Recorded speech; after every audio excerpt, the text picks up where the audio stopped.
Assalamualaikum dan selamat pagi. Jumpa lagi ke channel saya, channel Paudi Mak Isa. Hari ini saya berada di dalam kebun. Ini kebun saya. Baik, di belakang saya, di tepi saya ni pokok limau madu cokun, limau madu, limau manis. Ni pokok ni dah dalam 6-7 kaki dah. Dah mula berbuah dah. Dah banyak kali, 2-3 kali berbuah dah. Ini paling banyak pun. Ni dah masak dah.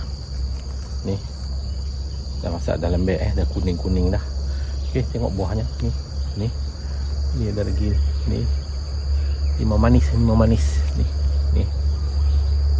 Dah banyak dah kuning-kuning dah ni. Okey, ni lagi. Okey, jom kita tengok pokoknya, kemudian nanti kita cuba petik makan . Okey, ni ada lagi. Ada lagi.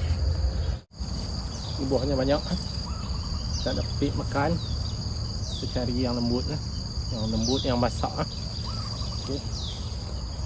Okey, ni. Okey, ni saya ambil satu, saya masak dah ni. Petik makan . Okey, ni limau madu cokun, manis limau madu. Okey, kita tengok isinya. Okey. Okey. Cuba makan . Manis. Okey, bismillahirrahmanirrahim.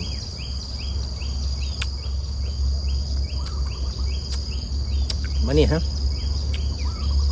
macam kat kedai. Limau madu cokun. Okey. Dak. Boleh tanam.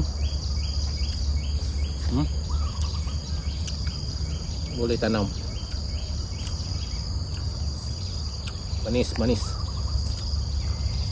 Okey, itu saja perkongsian kali ini. Pokok limau madu cokun, limau manis cokun. Okey, jumpa lagi. Assalamualaikum.